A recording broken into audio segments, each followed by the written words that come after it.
السلام البنات، كي دايرين؟ بخير؟ كنتمنى تكونوا بخير وعلى خير واحسن الاحوال يا ربي. اليوم غنقدم لكم واحد لاطاغط بالليمون. كتجي رخيصه وميم طون كتجي راقيه في المنظر وسهله، اي واحد يقدر يصاوبها وتنجح معاه من اول تجربه. وكنقول لكم بالنسبه للاشتراك في القناه كنتمنى تخليو لي التعليق واللايك. وبالنسبه اللي باقي ما شاركش في القناه ويعجبكم لا فيديو تشتركوا عندي في القناه وتبارطاجيوها مع الاهل والاحباب والاصدقاء. نبداو المقادير على بركه الله. هنا عندي كاس ديال سنيده. بالنسبه للكاس اللي كتعبري به هو اللي كتعبري به باقي العناصر الزيت والحليب. هنايا عندي كاس ديال الزيت، كاس ديال الحليب، 150 غرام ديال الطحين من نوعيه جيده، ديال الحلويات، معلقه ديال مايزينا كبيره، قبيصه ديال الملح، عندي 4 ديال البيضات يكونوا في حراره المطبخ، كنت دايرهم في الثلاجه خرجيهم بواحد ساعتين قبل. هنا عندي معلقه صغيره ديال الفانيلا، وكذلك عندي خماره. نبداو التحضير ديال لاطاغ ديالنا على بركه الله. هنا كناخذوا اناء وكنوضعوا فيه البيض. كنوضع 4 ديال البيضات، راه طاحت لي واحد القشيره ديال البيض راه حيدتها بالمعلقه. وغادي نضيف ليه كذلك كاس ديال سنيده، وغادي نبدا نطلعه في الباطور حتى يضاعف الحجم ديالو ويتبدل اللون ديال البيض، كيولي بيض، ما تيبقاش كيف كيبان لكم هنا صفر، غادي يولي يبان لكم اللون ديال البيض بيض. وبالنسبه للبيض يكون بحراره ديال المطبخ، الا كنتو دايرينه في الثلاجه تخرجوه من قبل بواحد الساعتين عاد تبداو تخدموا به الكيك. هنا كيف كتشوفوا ها هو اللون ديال البيض تغير ولا كيبان لنا ابيض وضاعف الحجم ديالو، كيجي على هذا الشكل هكا كيف كتشوفوا. وغادي نزيد كاس ديال الحليب وكذلك كاس ديال الزيت، وغادي نضيف كذلك معلقه ديال صغيره ديال الفاني، معلقه كبيره ديال النشا وشويه ديال الملح. بعد ما ضفنا جميع العناصر غادي نستعملوا الطراب الكهربائي وغادي نخلطوه مزيان حتى يندمجوا لنا جميع العناصر.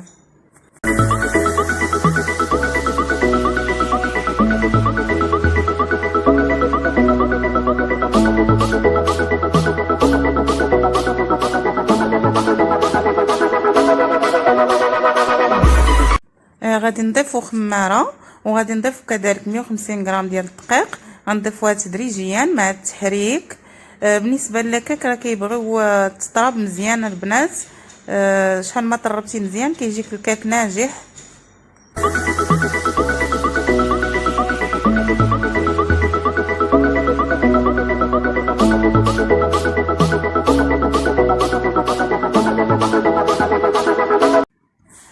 كناخد مول كيف ما كان وكندهنو شويه ديال الزيت. انا صراحه الطاوه نسيت عند الوالده ديالي دونك قررت نديرها غير في هاد المول هذا، راه ما كيلصقش، راه ما كنديرش فيه كاع ورق الزبده. راه ان فوا كنجي كنقلبها راه كتقلب معايا بسهوله. وكذلك كنشعل الفران كنسخنو من قبل عاد كندخلها للفران.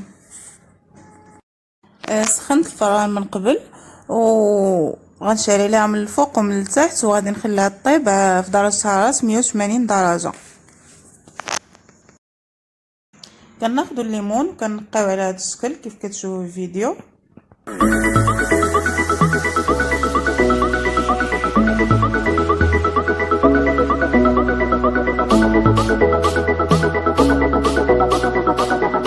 غادي ناخذ نص كاس ديال الماء وغادي نوضع فيه معلقه ونص ديال لا جيلاتين.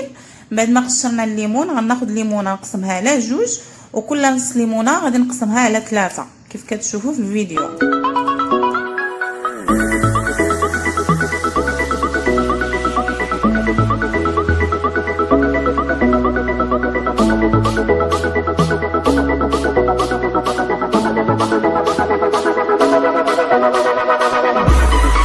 بالنسبه لليمون كيجي على هذا الشكل هذا كيف كتشوفوا في الفيديو. كيف قلت لكم كناخذ الليمونه كنقسمها على جوج وكنعاود نقسمها على 3 باش كيعطينا هذا الشكل هذا. وبالنسبه للباقي الليمون اللي كيشيط لينا غادي نطحنوه في الخلاط الكهربائي. وهاد الطريقه اللي وريتكم البنات انا صاوبت اون طارت بالليمون، كلها بالليمون. علاش؟ حيت رخيص ووقتو هذا. قلت علاش لا، تقدروا ديروها كذلك بالفخاز بالمونغ بنفس الطريقه وتبدلوا النكهه اللي بغيتو. من بعد ما طحنا الليمون غادي ناخذ كاسرونه وغادي نصب فيها الخليط ديال الليمون، وغادي نضيف كذلك نص كاس ديال سنيده، يستحسن تعبروا بالعنبه. وبالنسبه للسكر تيبقى كذلك حسب الذوق، كاين اللي كيبغي الحلاوه، كاين الناس اللي ما كيبغيوش الحلاوه. وغادي نشعل عليه البوطه وغادي نخليه يغلى مزيان. عاد غادي نضيف ليه لا جيلاتين. كيف كتشوفوا ها الليمون بدا كيغلي، وغادي نضيف ليه معلقه ونص ديال لا جيلاتين. غنخليه فوق العافيه واحد دقيقه تقريبا وغادي نطفي عليه.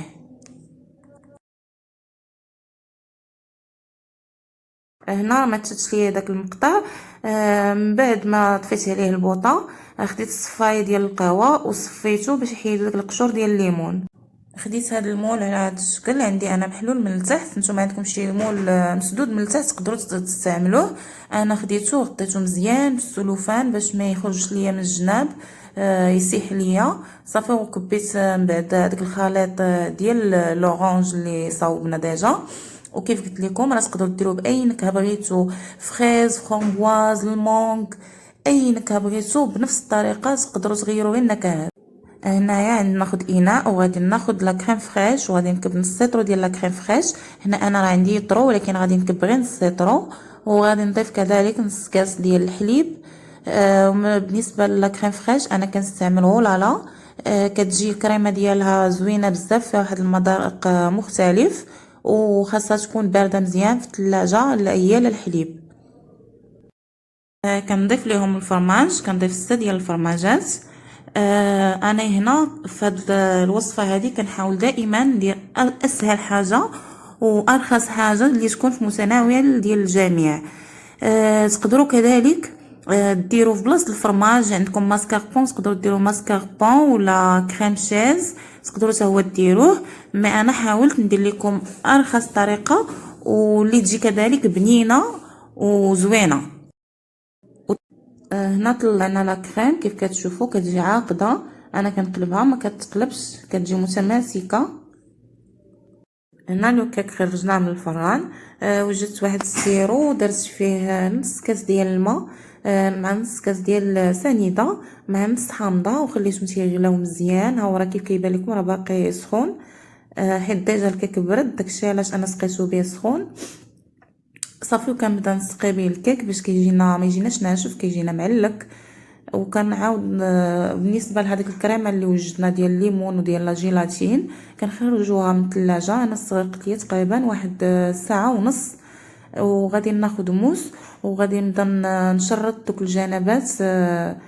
الجنبات ديال الكريمه باش من نجي نحل المول ما تطرطقش ليا الكريمه، دغيا يتحل ليا كيف كتشوفوا في الفيديو. انا هنايا من بعد ما شرطت الجناب ديالها بالموس راه دغيا بسهوله تحلات ليا. وبالنسبه للمول نفس المول اللي خديت به القياس ديال الكريمه هو اللي كناخذ به القياس ديال لو كيك اللي صاوبنا. ومن بعد غادي ناخذ داك الليمون اللي ديجا وجدنا طرونش، قطعناهم دي طرونش وغادي نديرهم فوق لو كيك من الجناب.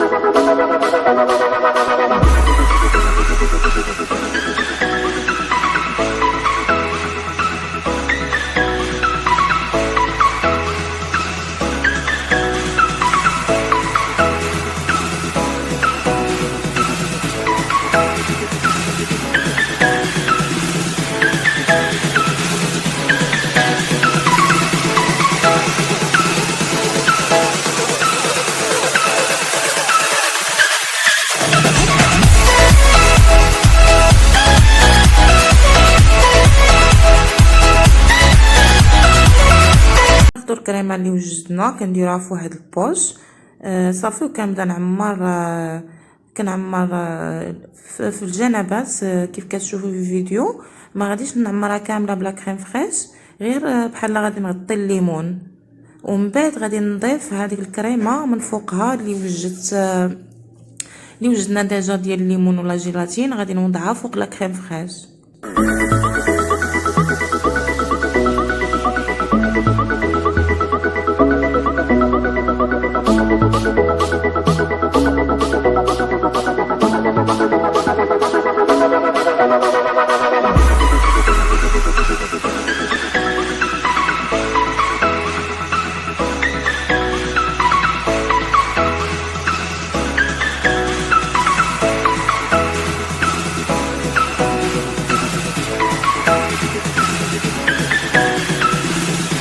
صبينا هاد الكريمه ديال الليمون وديال لا جيلاتين، حطيتها في الوسط، وغادي نعاود نضيف لا كريم فريش شويه من الفوق باش كتغطى لينا.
هذاك لو جو اللي شاط لنا ديال الليمون ولا جيلاتين غادي نعاود نصبو من الفوق على هذا الشكل كيف كتشوفوا، وغادي ندخل هاد الثلاجه لمده ديال 3 سوايع، اقل حاجه هي 3 سوايع حتى تيجمد لينا داك لو جو من الفوق.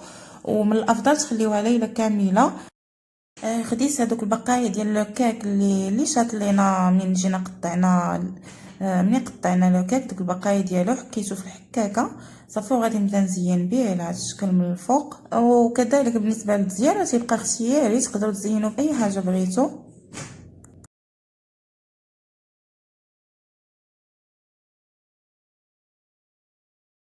انا الطرطه خليتها ليله كامله، بقات عاد جبدتها كيف كتشوفوا، خديت موس وبديت كنحرك بحال هذا الشكل من الجنبات باش ملي نبغي نحيد المول يتحيد معايا بسهوله كيف كتشوفوا.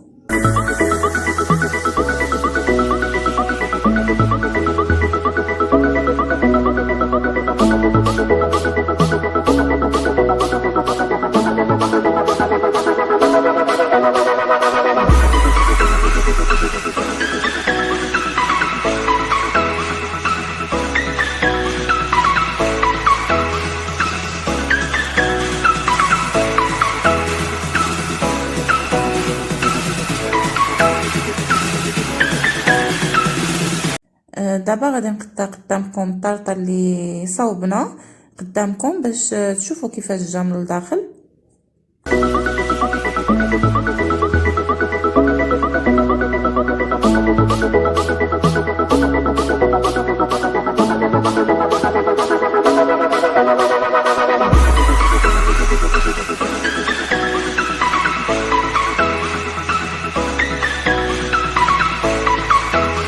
المذاق كيجي روعه بزاف، بنينه بزاف.